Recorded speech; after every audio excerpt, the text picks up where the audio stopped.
اعوذ باللہ من الشیطان الرجیم، بسم اللہ الرحمن الرحیم۔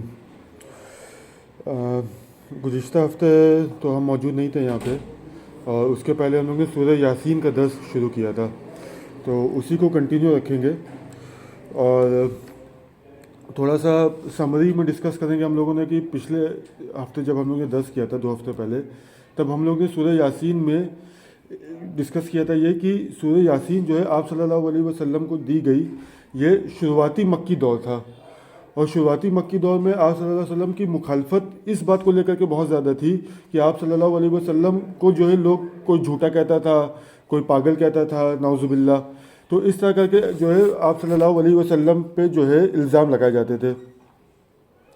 تو اس کو کیا کہتے ہیں، اللہ نے جو ہے آپ صلی اللہ علیہ وسلم کی حوصلہ افزائی کے لیے جو ہے سورہ یاسین نازل کی، اور اس کے بعد جو آپ صلی اللہ علیہ وسلم نے پہلے تو اللہ سبحانہ و تعالیٰ نے آپ صلی اللہ علیہ وسلم کی حوصلہ افزائی کی، اور اس کے بعد ایک کہانی بتائی گئی، ایک سٹوری کے ذریعے یہ بتایا گیا کہ کس طرح جو ہے کیا کہتے ہیں دوسرے نبیوں کو کیا کیا چیلنجز فیس کرنے پڑے، جو پہلے کی جو امتیں گزر چکی تھیں ان میں جو رسولوں کے اوپر کس طرح کے چیلنجز آئے۔ تو اسی میں سے ایک کہانی کا ذکر یہاں پہ شروع ہوتا ہے، جو کہ 13ویں آیت سے شروع ہوتا ہے۔ اس میں یہ ہے، بسم اللہ الرحمن الرحیم، وَاضْرِبْ لَهُم مَثَلًا أَصْحَابَ الْقَرْيَةِ إِذْ جَاءَهَا الْمُرْسَلُونَ، اور ان کو ایک بستی کی کہانی سنائیے، اور جب ان میں 2 رسول آئے تھے، تو ایک چھوٹا سا بستی جس کو عربی میں قریہ مطلب ہوتا ہے گاؤں یا چھوٹا شہر، اور مدینہ کا مطلب ہوتا ہے شہر۔ مدینہ کا مطلب پراپر سٹی جو ہوتی ہے، جیسے کہ ہم لوگ اب عام زبان پہ ہم لوگ مکہ و مدینہ بولتے ہیں، مگر عربی زبان میں شہر کو بھی مدینہ ہی بولتے ہیں، اور مدینہ کا ایکچولی پورا نام ہے مدینہ منورہ، ہے نا، مگر ہم لوگ مدینہ کامن یوز ہوتا ہے تو ہم لوگ مدینہ ہی بولتے ہیں۔ مگر جب ہم لوگ جو لوگ گلف کنٹریز میں کچھ ٹائم رہ چکے ہیں ان کو پتہ ہے کہ جب وہ لوگ کہیں جاتے ہیں تو وہاں پہ دیکھیں گے الگ الگ مدینہ یہ، مدینہ وہ، مدینہ خلیفہ، مدینہ ریاست، اور اس طرح کے جو ہے شہروں کے نام ہوتے ہیں وہاں پہ، ہے نا۔ مدینہ شمال جیسے بولتے ہیں نارتھ کو، اتر دشا کو بولتے ہیں شمال، تو کوئی اگر نارتھ میں کوئی شہر اس کا نام مدینہ شمال، ہے نا، کوئی جنوب میں کوئی شہر اس کا نام ہوتا ہے مدینہ جنوب، تو اس طرح کے لوگ شہروں کے نام رکھتے ہیں وہاں پہ۔ تو یہاں پہ اللہ سبحانہ و تعالیٰ جو ہے ایک یہ کہہ رہے ہیں کہ وَاضْرِبْ لَهُم مَثَلًا أَصْحَابَ الْقَرْيَةِ، کہ ایک بستی والوں کا ذکر کیجیے۔ اچھا، یہ جو ہم لوگ ایک سٹوری پڑھ رہے ہیں، یہ دوسرا رکوع شروع ہوتا ہے، یہاں پہ سورہ یاسین کا دوسرا رکوع ہے، اور اس کی بہت ساری یہ جو ہے یہ ایگزامپل بیسکلی جو پہلے رکوع ہے اس سے جو ہے کیا کہتے ہیں ملتا جلتا ایگزامپل ہے۔ پہلے رکوع میں جو آیتیں دی ہیں تو ہم لوگ دیکھیں گے کہ کیا کیا ریلیشن ہے۔ جیسے پہلی رکوع میں جو ہے جو 6ٹھی آیت تھی، اس میں جو ہے اللہ نے یہ کہا تھا لِتُنذِرَ قَوْمًا مَا أُنذِرَ آبَاؤُهُمْ فَهُمْ غَافِلُونَ، کہ آپ صلی اللہ علیہ وسلم سے کہا جا رہا ہے کہ ہم نے آپ کو رسول بنا کے بھیجا، اور تاکہ آپ اس ایک قوم ہے، کوئی بھی قوم ہے، اس کو جو ہے کیا کہتے ہیں آگاہ کریں جن کے باپ دادا کو آگاہ نہیں کیا گیا تھا۔ کس کا ذکر کیا جا رہا ہے؟ قریش کی قوم کا ذکر کیا جا رہا ہے۔ مگر اللہ نے جب قریش کا قوم کا ذکر کیا تو کہا کہ جو ایک قوم ہے، مطلب ان کو عزت نہیں دی، آیت میں جو ہے ان کو خالی قومن کہا گیا ہے، جبکہ وہ جو قریہ والوں کا ذکر ہو رہا ہے، مطلب جو چھوٹے گاؤں والوں کا ذکر ہو رہا ہے، تو وہاں پہ القریہ کہا گیا ہے، مطلب وہاں پہ ان کو ایک عزت دی گئی۔ تو اللہ تعالیٰ یہ کہہ رہے کہ جو تم قریش والوں کو کیا تھا، قریش نے آپ صلی اللہ علیہ وسلم کی دعوت کا انکار کیوں کیا تھا؟ ان کے اندر گھمنڈ تھا، تکبر تھا، ہے نا، وہ کہتے تھے کہ ہمارے باپ دادا کا طریقہ ہے وہی صحیح ہے، وہ اس کو ماننے کو تیار نہیں تھے کہ جو ہم غلط بھی ہو سکتے ہیں۔ تو اللہ نے ان کی بے عزتی اس طرح کی کہ ان کو ایک کوئی بھی قوم کہہ دیا، مگر جب وہ اس بستی کا ذکر کر رہے تو اس کو انہوں نے ریسپیکٹ دینے کے لیے القریہ کہا، مطلب ایک دا ٹاؤن، ہے نا، فرق ہے نا، اے ٹاؤن اور دا ٹاؤن میں، جیسے ہم لوگ انگلش میں کہتے ہیں نا، جب ہم لوگ کہتے ہیں دا ٹاؤن مطلب کہ ہم لوگ کسی ایک خاص ٹاؤن کی بات کر رہے ہیں، اور اے ٹاؤن مطلب ہم لوگ کسی کی بھی بات کر رہے ہیں۔ تو اللہ تعالیٰ یہاں پہ کہہ رہے ہیں کہ ایک رسول تھا جہاں پہ ہم نے ایک بستی میں 2 رسولوں کو بھیجا۔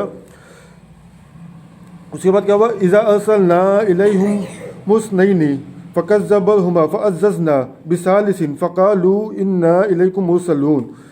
تو ان کو وہاں پہ ہم لوگوں نے 2 رسولوں کو بھیجا اور ان لوگوں نے دونوں کا انکار کیا، اور ان کو ہم نے تیسرے سے مدد دی، اور ان سب نے کہا کہ ہم تمہاری طرف بھیجے گئے۔ اچھا، جب ہم لوگ کسی کو کہا جاتا ہے کہ کوئی رسول کا مطلب کیا ہوتا ہے کہ وہ جو کوئی پیغام لے کر کے آئے، اور مرسل مطلب ہوتا ہے جو کسی کا پیغام لے کر کے آئے. ٹھیک ہے, ایک ہو سکتا ہے کوئی میسنجر ہو وہ اپنا ہی پیغام عام کر رہا ہو, مگر مرسل کا مطلب یہ ہے کہ جو وہ پیغام دے رہے ہیں وہ ان کی اپنی طرف سے نہیں, وہ اللہ کی طرف سے. تو یہ 3 رسول آئے اور آپ صلی اللہ علیہ وسلم کو اس بات کی دی جا رہی کہ دیکھیے ایک گاؤں کا ہم آپ کو ذکر بتا رہے ہیں, ایک چھوٹا شہر جہاں پہ 3 رسولوں کو بھیجا گیا اور ان کو بھی انکار کیا گیا, ان کا بھی انکار کیا گیا. تو آپ تو اکیلے ہیں, تو اگر آپ کا انکار کیا جا رہا ہے تو آپ جو ہے ڈی موٹیویٹ مت ہوئیے. آپ یہ مت سوچیں کہ جو کیسے آگے بات بڑھے گی, بات آگے بننی ہے, کیونکہ آپ سے پہلے چھوٹے سے شہر میں 3 رسولوں کا ایک ساتھ انکار کیا گیا. اسی طرح جیسے ہم لوگ کہتے ہیں نا, کوئی دعوت کا کام کر رہا ہے, وہ سوچتا ہے کہ میں اکیلے کیسے کر سکتا ہوں, وہ شروع کر رہے ہیں اکیلے. شروع میں ڈیفینیٹلی جو ہے کیا کہتے ہیں اس کا جو ہے, جب آپ نبی والا کام کریں گے, جب بھائی نبی کا کام مین کیا ہے, لوگوں کو سیدھے راستے کو دکھانا, اور جب آپ خود لوگوں کو نبی کے طریقے سے دعوت کا کام کریں گے تو بے شک آپ کی مخالفت ہوگی. تو مخالفت کے موٹیویشن کے لیے پوری سورہ ہے بیسیکلی. اس کے بعد آگے کہا جا رہا ہے قالوا ما انتم الا بشر مثلنا وما انزل الرحمن من شيء ان انتم الا تكذبون. کہ انہوں نے کہا کہ آپ تو ہمارے جیسے انسان ہیں, اور یہ سب سے کامن کرٹیسزم ہوتا ہے. سب سے کامن کرٹیسزم کیا ہوتا ہے بھائی, ایک شخص دوسرے شخص کی بات کیوں مانے. انسان کا مزاج یہ ہے کہ وہ دوسرے شخص کی بات نہیں ماننا چاہتا. خاص کر کے جیسے اسٹوڈنٹس ہوتے ہیں, وہ ٹیچر کی بات نہیں ماننا چاہتے, ہے نا, کلاس مانیٹر کی بات نہیں ماننا چاہتے, پرنسپل کی بات نہیں ماننا چاہتے, ہوتا ہے نا, یہ انسان کا مزاج ہے.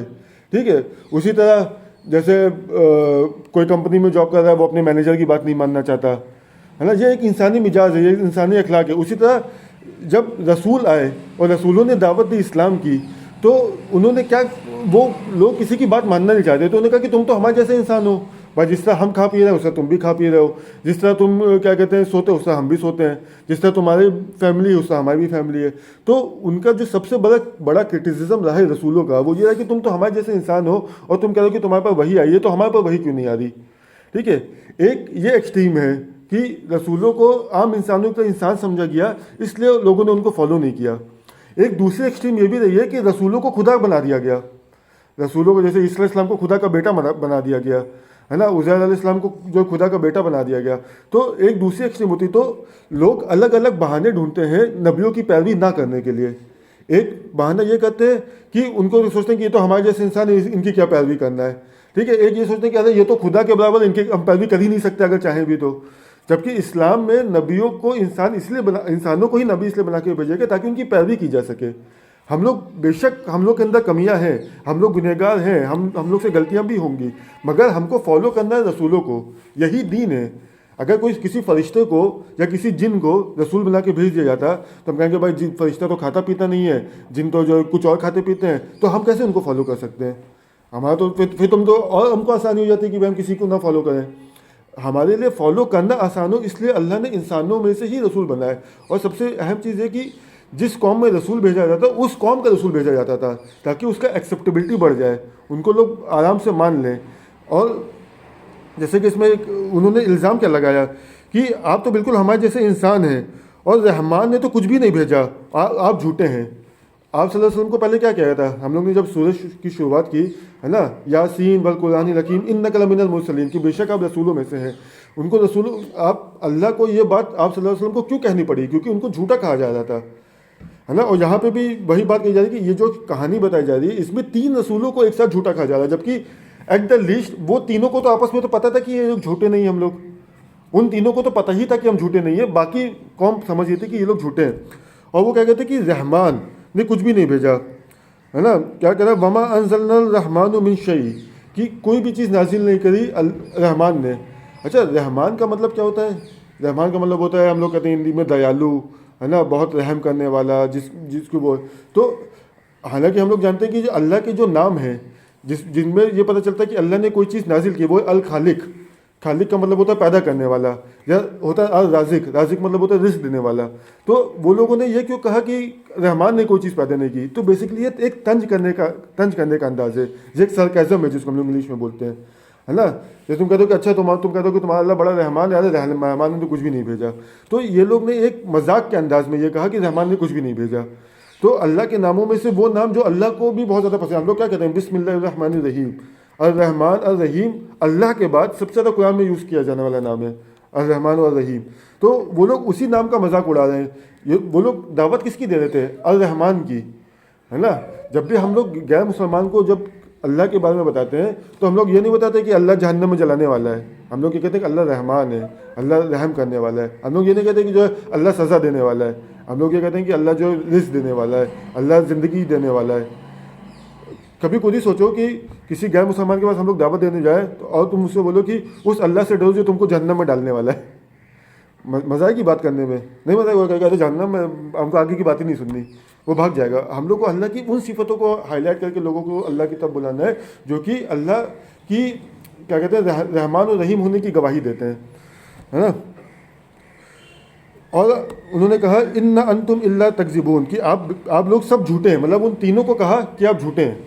اس کے بعد یہ کہا جا رہا ہے قالوا ربنا یعلم ان الیکم لمرسلون، تو انہوں نے کہا کہ بے شک ہمارا رب جانتا ہے کہ جو ہے ہم تمہاری طرف بھیجے گئے ہیں اور ہم جو نبی ہیں، ہے نا. تو وہ تین نبی جو ہے وہ یہ کہہ رہے ہیں اپنی قوم کے لوگوں سے، اس گاؤں کے لوگوں سے کہ جو بے شک ہمارا رب جانتا ہے کہ جو ہے ہم سچے ہیں.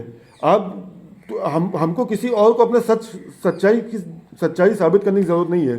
جب ہم لوگ کسی غیر مسلمان کے پاس جاتے ہیں یا اپنے کسی ایسے مسلمان کے پاس جاتے ہیں جو دین پہ نہیں چل رہا ہے، ٹھیک ہے، وہ کہتا ہے کہ بھائی آپ جو بول رہے ہو سب جھوٹ ہے، تو آپ بولو کہ میں جانتا ہوں اور میرا رب جانتا ہے کہ ہم سچ بول رہے ہیں. ہم کو کوئی اور ہم کو جھوٹا بولے، اس سے ہم کو اپنے ایمان پہ کوئی کمی نہیں ہونی چاہیے. ٹھیک ہے، ان نبیوں کو پورے گاؤں کے لوگوں نے جھوٹا کہا، مگر وہ تب بھی یہ کہہ رہے ہیں کہ ہم جانتے ہیں کہ ہم سچے ہیں. اسی طرح ہم جو پیغام لے کر کے آئے، جو قرآن کا پیغام ہم لوگوں تک پہنچانا چاہتے ہیں، امت تک پہنچانا چاہتے ہیں، پوری دنیا تک پہنچانا چاہتے ہیں، بھلے ہی پوری دنیا کہتی رہے کہ یہ پیغام غلط ہے، بھلے ہی پوری دنیا کہتی رہے کہ یہ پیغام جھوٹا ہے، ہم کو پتہ ہے کہ یہ پیغام سچا ہے. ہم اس سے پیچھے ہٹنے والی نہیں ہے نا. اور اس پہ کوئی شک نہیں ہے. اللہ یہ کہہ رہا ہے ان الیکم لمرسلون قالوا ربنا یعلم، کہ وہ بے شک جانتا ہے، ان الیکم مرسلون، کہ بے شک جو ہم جو ہے اللہ کے رسول ہیں. تمہارے کہنے سے کچھ نہیں ہوتا. ٹھیک ہے، جب ہم اللہ کے دین کا کام کر رہے ہیں تو کوئی کچھ بھی کہتا رہے، ہم کو پیچھے نہیں ہٹنا ہے. اس بعد اللہ کہہ رہے ہیں وما علینا الا بلاغ مبین، کہ ہمارا کام یہ ہے کہ ہم پہنچا دیں کھلم کھلا. بلاغ المبین، اچھا بلاغ اور مبین یہ دو بہت عربی اس کو بہت اچھے سے ایکسپلین کرنے کی ضرورت ہے. بلاغ کا مطلب کیا ہوتا ہے، کسی کو پتہ ہے؟ بلاغ اور مبین عام طور پہ اس کو اس طرح سمجھیں کہ بلاغ ہوتا ہے کہ کسی بات کو پہنچانا وتھ ایموشنس، ہے نا. جیسے ہم لوگ عام طور پہ ہم لوگ کیا ہوتا ہے کہ ہم لوگ کوئی جلسے میں جاتے ہیں اور نعرے تکبیر اللہ اکبر اور اس طرح کی نعرے بازی ہوتی ہے. اس میں کیا ہوتا ہے، اس میں ایموشن ہوتا ہے، بٹ اس میں کوئی ریزننگ نہیں ہوتی ہے. کیوں آپ کسی سے نعرے تکبیر کروا رہے ہیں، کیوں لوگ اللہ اکبر کہہ رہے ہیں، ہے نا. ہم لوگ کوئی بات کو جب جوش میں آ کے کہتے ہیں بنا کسی ریزن کے، بنا کسی لاجک کے، ہے نا، بنا اس کے پیچھے کی اکیڈمک جو بھی اس کا پیچھے جو بھی ایک ایجوکیشنل بیک گراؤنڈ ہوتا ہے، بنا اس کو جانے کہتے ہیں کوئی بات، اس کو کہتے ہیں بلاغ. مگر مبین بالکل اس کا الٹا ہے کہ مبین ہوتی لاجیکل بات. جب ہم کسی چیز کے پیچھے کی چیزوں کو سمجھیں اور اس کے بعد اس بات کو کہیں، تو یہ رسول یہ کہہ رہے ہیں کہ ہمارا کام ہے تم کو بلاغ اور مبین کے ساتھ بات کو پہنچانا، کہ مطلب ہم اپنی بات جو پہنچا رہے ہیں، ٹھیک ہے، یہ ہم کوئی اب بہت سے کچھ لوگوں کو دیکھا ہوگا، کسی نے یوٹیوب پہ بھی دیکھا ہوگا اور بھی جگہ ہوگا. کچھ لوگ آتے ہیں جو لوگ جیسے یونیورسٹی کے پروفیسر پڑھاتے ہیں، کیسے پڑھاتے ہیں، ہے نا. کچھ یونیورسٹی کے پروفیسر آئیں گے کہیں گے یہ سورہ یاسین ہے، اس میں 80 آیتیں ہیں، یہ مکے میں نازل ہوئی، ہے نا. یہ جو ایک طریقہ ہوتا ہے نا لو ٹون میں بات کرنے کا، حالانکہ وہ جو بات کہہ رہا ہے وہ سچ کہہ رہا ہے، کوئی جھوٹی بات نہیں کہہ رہا ہے نا، مگر اس میں بلاغ نہیں ہے. اور ایک ہوتا ہے کہ جو جیسے نیتا لوگ نعرے لگاتے ہیں کہ کل سڑک بن جائے گی اور 2 کروڑ روزگار مل جائیں گے اور 15 لاکھ اکاؤنٹ میں آ جائیں گے. اس میں بلاغ ہے بٹ اس میں کوئی مبین نہیں، کوئی لاجیکل آرگیومنٹ نہیں ہے نا. تو یہ دیکھنے والی بات ہے کہ اللہ جو نبیوں کا کام ہوتا ہے وہ بات کو پہنچانا ہے بلاغ المبین کے ساتھ، کہ اس میں جو ہے ایک جوش بھی ہو بات میں، ہے نا، ایک ایموشن بھی ہو بات میں، اور ساتھ ساتھ اس پہ ایک لاجک بھی ہو. ہم لوگ کو دونوں چیزوں کو ساتھ میں لے کے چلنا ہے. یہ نبیوں کا طریقہ ہے. ہم لوگ صرف کیا کہتے ہیں آرگیومنٹ جیتنے کے لیے آرگیومنٹ نہیں کرنا چاہیے. ایموشنل بھی بات کریں ہم لوگ اور سچ بات بھی بولیں ہم لوگ، لاجیکل وتھ ایموشن. یہ چاہتا ہے یہ نبیوں کا طریقہ ہے بات کرنے کا. اس کے بعد جو یہاں پہ وہ گاؤں والوں نے جو جواب دیا اس کا ذکر ہو رہا ہے. انہوں نے کہا قالوا انا تطیرنا بکم لئن لم تنتہوا لنرجمنکم ولا یمسنکم منا عذاب علیم. تو گاؤں والوں نے کہا، مطلب وہ جو قریہ کے لوگ تھے، کہ آپ ہمارے لیے جو ہے ہم آپ کو منحوس سمجھتے ہیں. ٹھیک ہے, مطلب انہوں نے کہا کہ جو آپ جو تینوں نبی ہیں ہم آپ کو منحوس سمجھتے ہیں, اور اگر آپ نے جو آپ اپنی بات سے باز نہیں آئے تو ہم آپ کو جو ہے پتھر مار کے جو ہے قتل کر ڈالیں گے. ٹھیک ہے, اور یہ نبیوں کا بہت بڑا ٹیسٹ ہوتا ہے. نبیوں بہت سارے قتل کیے گئے, نبی بہت سارے قتل کیے گئے. یہاں تک کہ آپ صلی اللہ علیہ وسلم کی حدیث میں ہے کہ جو ہے تم میں سے پہلے کی امت میں نبیوں کو آلو سے چیر دیا گیا, کھولتے ہوئے تیلوں میں ڈال دیا گیا, جلتی آگ میں ڈال دیا گیا. ابراہیم علیہ السلام کو کیا ہوا تھا؟ ابراہیم علیہ السلام کو سیدھے آگ میں ڈال دیا گیا, ہے نا. کہ کتنے نبیوں کے سامنے کتنے بڑے بڑے ٹیسٹ آئے. تو اب یہ ابھی جو ہے جب, اور یہ چیز کیوں آئی؟ کیونکہ انہوں نے ان لوگوں کو اللہ کی طرف بلایا, اور اللہ کی طرف بلایا. اور جب کوئی بھی نبی, اچھا مثال کے طور پہ لوط علیہ السلام تھے, لوط علیہ السلام کے دور میں کیا برائی موجود تھی؟ ان کے دور میں جو برائی موجود تھی وہ یہ تھی کہ بے حیائی بہت ایکسٹریم لیول تک آگے بڑھ گئی تھی. ٹھیک ہے, تو جو نبی ہوتا ہے وہ اپنے معاشرے کی سب سے بڑی برائی پہ فوکس کرتا ہے, جو سب سے بڑی برائی ہوتی ہے. جیسے کہ آپ صلی اللہ علیہ وسلم کے دور میں جو سب سے بڑی برائی تھی وہ شرک تھا, بت پرستی بہت زیادہ تھی, ہے نا. ابراہیم علیہ السلام کے زمانے میں سب سے بڑی برائی یہ تھی کہ شرک بہت تھا, ہے نا. اسی طرح ہم لوگ دیکھتے ہیں کہ کیا کہتے ہیں یوسف علیہ السلام کے زمانے میں انصاف نہیں تھا. ٹھیک ہے, تو ہر نبی اپنے دور میں جب لوگوں کو اللہ کی طرف جو اسلام کی طرف بلاتا ہے تو وہ سب سے بڑی برائی پہ فوکس کرتا ہے. اب لوط علیہ السلام کے دور میں جب بے حیائی بہت زیادہ عام تھی, اور وہ یہ کہتے ہیں کہ جو ہے ماں باپ کے حق ادا کرو, ہے نا, غریبوں کے حق ادا کرو, تو ہو سکتا ہے ان کی اتنی مخالفت نہیں ہوتی. مگر جب انہوں نے اس چیز پہ فوکس کیا جس پہ ان کو پتہ تھا کہ اس پہ مخالفت ہونی ہے, انہوں نے کس چیز پہ فوکس کیا؟ انہوں نے فوکس اس چیز پہ کیا جو سب سے بڑی برائی تھی. آج بھی ہم لوگ کو یہ دیکھنا ہے کہ معاشرے میں سب سے بڑی برائی کیا موجود ہے, اور اس پہ فوکس کر کے سب سے پہلے بات کرنی ہے. سب سے پہلی بات تو یہ کہ لوگ اپنے اللہ کو نہیں پہچانتے, ہے نا. غیر مسلمان تو پہچانتے ہی نہیں ہے, وہ بات تو ہے, مگر مسلمان نہیں پہچانتے کہ اللہ کون ہے, اللہ کی صفتیں کیا ہیں, اللہ کے ساتھ لوگوں کو کیسے جوڑ کے رکھنا ہے نا. یہ معاشرے کی برائی ہے. اس کے علاوہ ہم لوگ کے معاشرے میں ایک بہت بڑی برائی بے حیائی بھی ہے, اور یہ وقت کے ساتھ بڑھتی بھی جا رہی ہے. ہم کو اس کے اوپر بھی بات کرنے کی ضرورت ہے نا. اس کے علاوہ ہم دیکھیں کہ لوگ کتنا زیادہ جھوٹ بولنے لگے ہیں, معاشرے میں یہ بھی ایک برائی ہے. تو جو معاشرے کی بڑی بڑی برائی ہیں ان میں اسلام ہم کو کیا کہتا ہے, ان میں اسلام کی کیا ہدایتیں ہیں. اور یہ کوئی کیا کہتے ہیں بہت مشکل چیز نہیں ہے.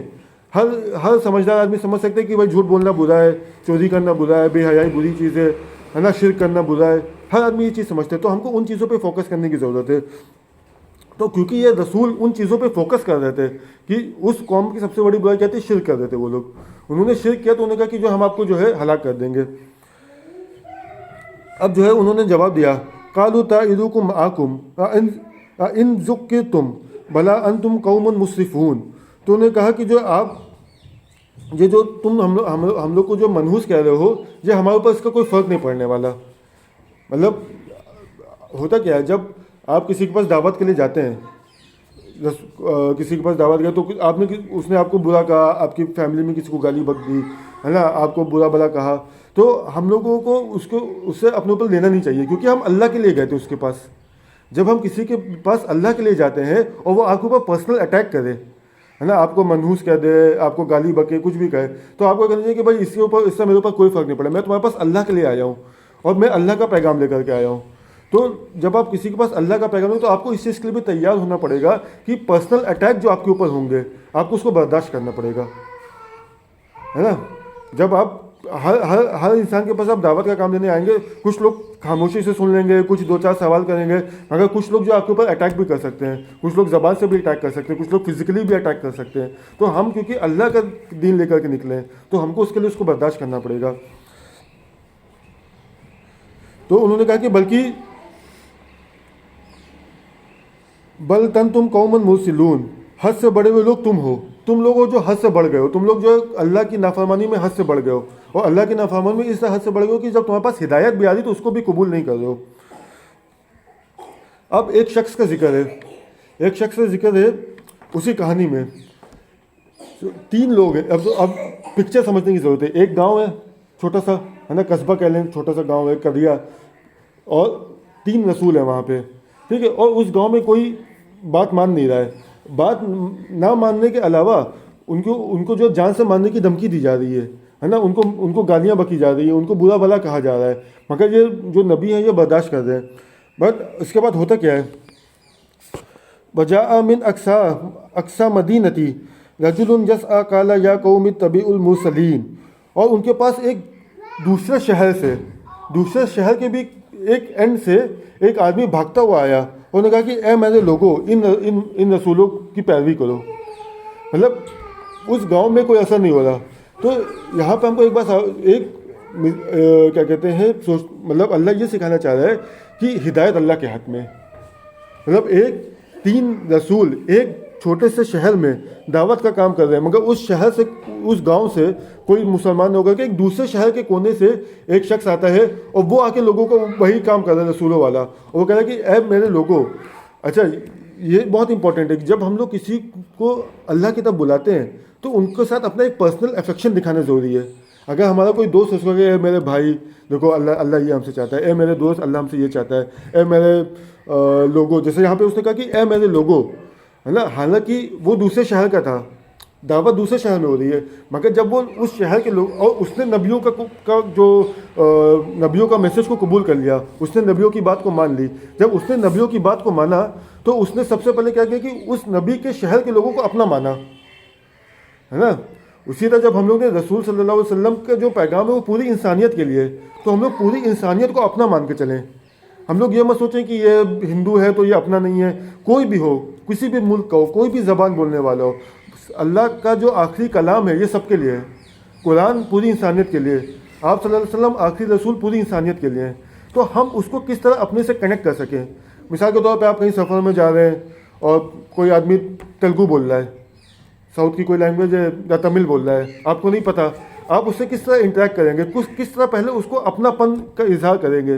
یہ سب دعوت کی ٹیکنیکس ہوتی ہیں, ہے نا. آپ اس کو کس طرح بولیں کہ اچھا آپ مثال کے طور پہ آپ امریکہ میں ہیں, ٹھیک ہے, وہاں پہ جب کوئی انڈین مل جاتا ہے, صرف انڈین ہو, چاہے وہ مسلمان نہ ہو, چاہے وہ ہندی نہ بولتا ہو, چاہے وہ اردو بھی نہ بولتا ہو, صرف ایک انڈین ہونا ایک کنیکشن بن جاتا ہے.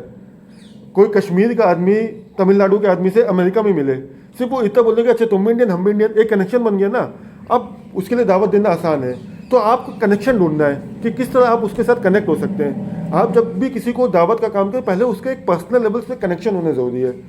ہم لوگ اکثر دیکھتے ہیں کہ لوگ ویسٹرن کنٹریز میں اور یورپ میں, امریکہ میں بہت کامن ہے کہ لوگ جو ہے اسٹریٹ میں دعوت دیتے ہیں نا, سڑک پہ کھڑے ہو جاتے ہیں اور جو قرآن کی کاپیز بانٹتے ہیں یا اسلامک بکس بانٹتے ہیں. تو سب سے پہلے وہ کنیکشن ڈھونڈتے ہیں, لوگوں سے بات کرتے ہیں کہ اچھا بھائی آپ کیا جاب کرتے ہو, اچھا میں بھی یہ جاب کرتا ہوں, اچھا تم بھی اس کمپنی ہو, میں بھی اس کمپنی میں ہوں. تو وہ ایک کنیکشن ہونا ضروری ہے, اس سے لوگ آپ کی بات سننا چاہیں گے, ہے نا.